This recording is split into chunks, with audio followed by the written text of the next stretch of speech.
Entonces, estamos en la octava clase y en esta clase vamos a tocar el tema del exilio o de la diáspora o lo que se llama en hebreo galut, que es una palabra con peso cultural, porque uno puede decir que diáspora es la dispersión de un pueblo en muchos lugares en el mundo. Y eso pasó en muchos pueblos en el mundo, no es algo específico o particular para los judíos, pero galut quiere decir que uno está en un lugar ajeno, no solamente en otro lugar, sino en un lugar ajeno. Y por eso cuando el judío está volviendo a su tierra, eso se llama en hebreo aliyah, que significa subir. Entonces, si uno, cuando un judío, cuando vuelve a Israel, sube, es decir, que cuando sale de Israel, baja. La época del exilio, si la contamos bien, empezando en la época de la Biblia, por lo menos 2600 años, y hasta hoy, alrededor de la mitad del pueblo judío hoy en día está viviendo en cualquier lado del mundo. Hay judíos hoy ya hay judíos en Japón, en China, claro, en Australia, en todas las Américas, en África. Es más, hay israelíes, hay centenares de miles de israelíes, o sea, judíos que han nacido acá en su estado judío y han salido del país y no lo ven en eso ningún tipo de bajar. Es más, muchos de ellos dicen que ellos están mucho mejor en Nueva York o hasta en Berlín, ¿no? El centro del régimen nazi. Y bueno, la gente como yo, por ejemplo, que creen en la democracia, en la libre expresión y los derechos humanos, no puede decir nada contra eso, ¿no? Pero ya estamos, lo que estuve hablando en el último minuto, tiene que ver con la realidad, la actualidad hoy en día. Cuando empieza el exilio, podemos hablar de dos etapas bastante claves. Antes de nuestra época, que eso sería ya la tercera etapa, pero en las primeras dos etapas es la primera etapa es cuando ya hay exilio judío fuera de la tierra de Israel, paralelamente a una concentración muy importante, o sea, la gran mayoría del pueblo judío, estoy hablando hace 2500 años, está viviendo en Eretz Israel, en el reinado de Judea o de Israel, y el primer exilio es más que todo en Egipto. Eso tiene que ver con la época del primer templo, no vamos a volver allá.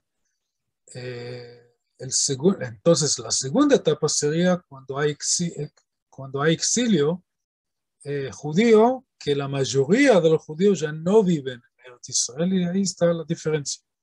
Entonces, en qué momento histórico la mayoría de los judíos ya no viven en Israel?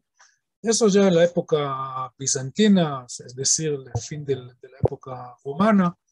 Nadie sabe exactamente cuántos judíos habían, digamos, en el siglo V, en la era común.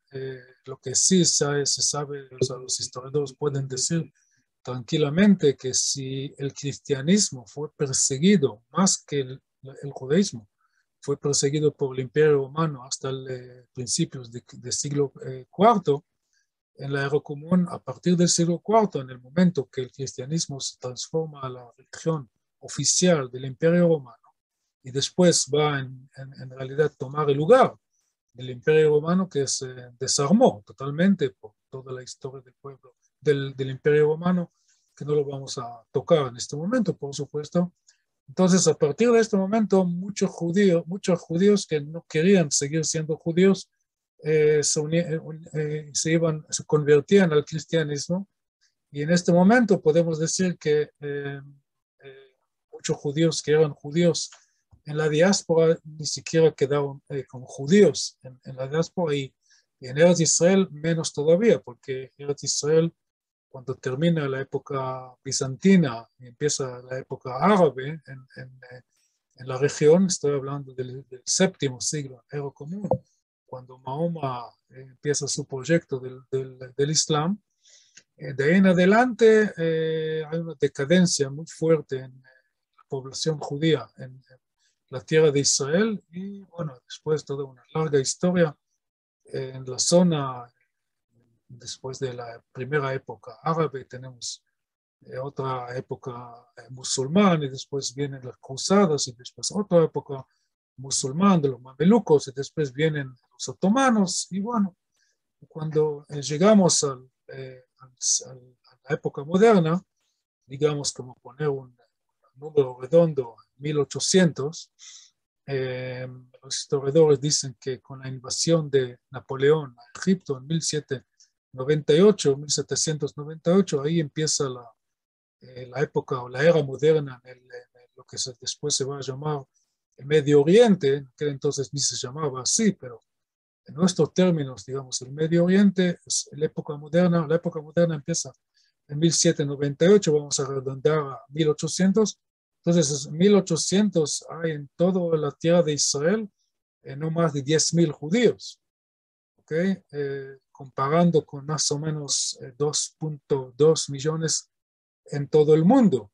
Todo el mundo quiere decir más que todo en Europa y en norte de África. O sea, en países bajo el dominio musulmán hay 20% de esta cantidad, puede ser un poco más, y el resto viven en Europa, muy pocos en América del Norte y muy pocos en una forma clandestina en Sudamérica. Y dentro de 100 años, entre 1800 a 1900, este número de judíos se va a cuadruplicar de 2.200.000 a casi 10 millones, o más de 10 millones, más de 4 veces. Entonces, si uno va rebobinando la línea del tiempo a la segunda época del exilio, porque yo salté de la primera a la tercera, entonces volviendo a la segunda etapa del exilio, digamos del año 600 o 500 en la era común hasta el año 1800, entonces podemos hablar de un promedio de 1 millón, en algunos momentos 500.000, otros momentos un poco más, de judíos en el mundo. Así que estamos hablando de un pueblo muy reducido en cantidad y en Eretz Israel menos todavía, un porcentaje muy reducido de los judíos en el mundo vive en Eretz Israel, gran parte en Jerusalén, pero también eso tiene que ver con el régimen en cualquier momento. Bueno, no vamos a entrar a este tema porque no lo vamos a tocar más adelante. Entonces, lo que queda es explicar cómo funciona, qué tipo de estatus, ¿no? ¿Qué tipo de estatus gozan, entre comillas, los judíos en los medievales o lo que se llama la segunda etapa del exilio judío, que en el judaísmo o en hebreo se usa esta palabra tan fuerte, galut, ¿sí? Galut, G-A-L-U-T, ¿no? Es una palabra muy importante con mucho peso. Entonces, en realidad los judíos no tienen un estatus civil. Bueno, hay que decir que nadie tiene un estatus civil, eso es un concepto moderno. Solamente a partir de la Revolución Francesa se puede hablar de una idea que todos los seres humanos que viven, digamos, en el territorio francés, si no son turistas y si no son, no sé, delegados de Rusia o de Inglaterra, entonces no son diplomáticos, entonces por definición, por ser humanos y por vivir en el territorio bajo la soberanía de la Asamblea Nacional de los franceses, entonces son ciudadanos franceses.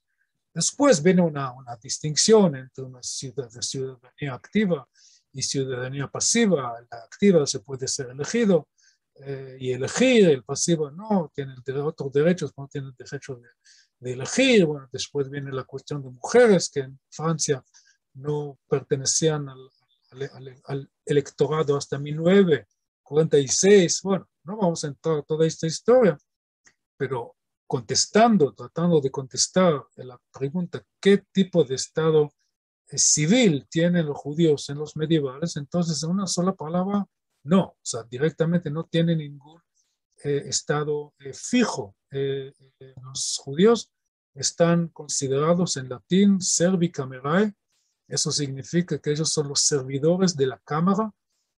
Otras palabras menos lindas, menos rebuscadas, menos así pintadas, son en realidad una propiedad del rey, el rey o del jefe local. Puede ser un feudal, puede ser un caballero, puede ser una intendencia, una municipalidad, pero no tienen derecho en sí mismo. O sea, los judíos son expulsables y toda la gente que conoce algo de la historia judía conoce la famosa expulsión de España en 1492, cuando el reinado español se unifica en forma total y en este momento deciden los reyes Isabela, olvidé el nombre, perdónenme, purificar su población, entonces deciden echar todos los no cristianos, tanto judíos como musulmanes, y en esta expulsión están hablando los historiadores de por lo menos 200,000 que tienen que huir de España y buscar otro lugar. Pero no solamente que el 1492 no es el único momento de expulsión, ni de España, sino habían otras expulsiones que no tienen absolutamente nada que ver con España, ya que la magnitud de la expulsión de 1492 más el símbolo que este año 1492 Colón llegó a Sudamérica pensando que es la India, y ya que los historiadores con razón dicen, nombran apuntan este año como un año muy importante, como un hito en la historia humana o europea, entonces por eso la gente tiende a conectar el 1492 del descubrimiento con el 1492 de la expulsión. Pero en 1190 ya en Inglaterra los ingleses hayan echado a los judíos. Eran solamente 5,000, pero igual, o sea, no tienen... El argumento es muy simple. Judío, ¿qué significa ser expulsable? Eso significa que si el rey o el jefe local tiene interés de tener judíos por la economía, por cualquier otro motivo, para mejorar el comercio, bueno, siempre tiene que ver con la economía, porque religiosamente no tiene sentido. Ningún cristiano de aquel entonces no quiere a los judíos porque ellos no creen en Jesús. Entonces, claro que no son amados, para decirlo en una forma muy, digamos, understatement, como se dice en inglés, ¿no? Pero por motivos económicos y a veces por motivos políticos, entonces dejan a algunos judíos estar.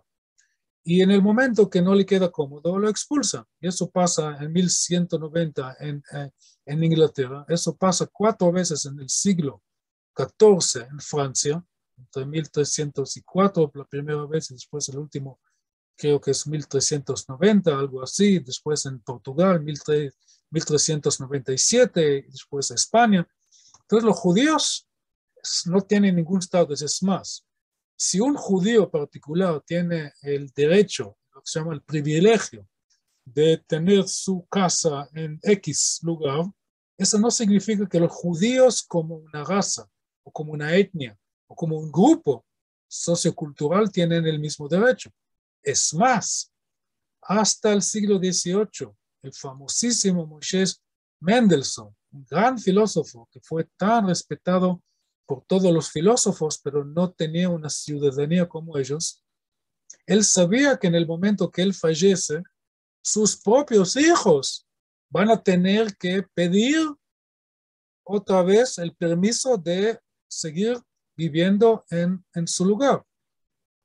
Así que estamos hablando del siglo XVIII, estamos hablando de una época que ya hay progresismo, ya hay iluminismo, ya hay ciencia, 100 años más tarde de Newton, ¿ok? Entonces, no hay forma de exagerar sobre este tema. Es algo fundamental para entender cuando vamos a llegar a la época moderna, más bien la época de la emancipación, vamos a tener que tomar este punto de partida, es decir, la etapa anterior a la emancipación, para bien entender la emancipación. Entonces, habían historiadores que decían, bueno, no es para tanto. En relación a la miseria que fue el caso común para la mayoría de la población en el mundo, en Europa, en el mundo musulmán, la mayoría quiere decir 95%, que tenían una vida muy fea. En relación a ellos, los judíos no sufrían tanto. Por eso había un historiador judío americano, se llamaba Salo Barón, que él siempre mencionó críticamente un historiador del siglo XIX, Heinrich Gretz, que él describió la historia judía en términos latín de una historia lacrimosa. Eso quiere decir que los judíos sufrían mucho. Y eso escribió Heinrich Gretz en los años 70 del siglo XIX.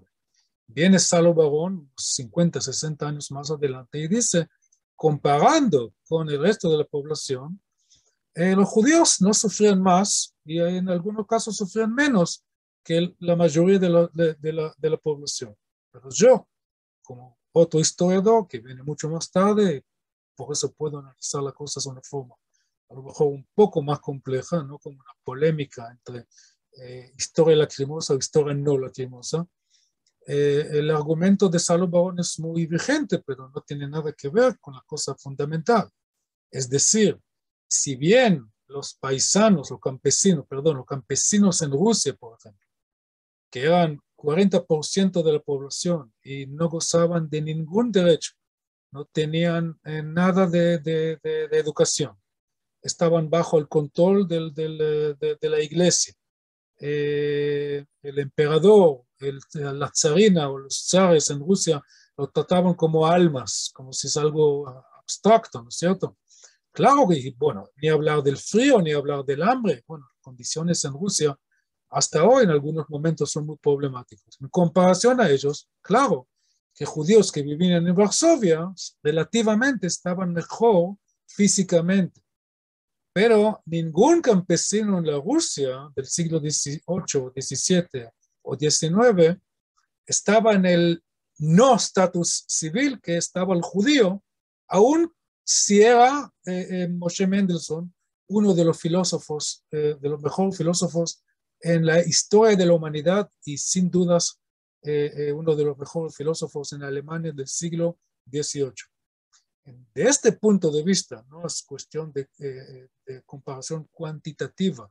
¿Quién sufre más? Igual es casi imposible comparar quién sufre más.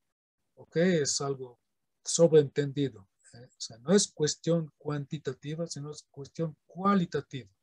El mero hecho que el mismísimo Mendelssohn, estoy hablando en los fines de la época del exilio, o sea, un momento antes de la emancipación, ya Mendelssohn empieza a hablar de emancipación o de ideas que tienen que ver con la educación, si él mismo, él sabe que sus propios hijos no gozan el mismo derecho que él particularmente tiene, con eso podemos entender perfectamente bien en qué estatus están los judíos en el exilio, en la segunda etapa, cuando casi no hay judíos en Eretz Israel y cuando la mayoría de los judíos están desparramados en el mundo cristiano y en el mundo musulmán. Hablando del mismo, hay una leyenda, un mito, mal sentido de la palabra, que en relación al mundo cristiano, en el mundo musulmán los judíos estaban mucho mejor. No es cierto, no tiene nada que ver con la realidad histórica. La única diferencia es que es cierto que según la teología cristiana, los judíos son responsables por el asesinato de Jesús. ¿Okay? En cambio, según la teología musulmana, tanto Moisés como Jesús, que los dos eran judíos, son muy bien respetados, y no solamente ellos, David, el rey David, y bueno, distintos profetas, estoy nombrando solamente los dos muy famosos, ¿no? Moisés y Jesús. Y claro que los musulmanes no están echando la culpa que los judíos han matado a Mahoma porque no fue sacrificado, nada por el estilo. Por otro lado, los musulmanes, por su teología, dicen que los judíos han no aceptado la palabra divina introducida por Mahoma. Claro que no son fieles, no son infieles, no son paganos, tanto como los cristianos, porque creen en un solo Dios, pero son monoteístas de segunda categoría.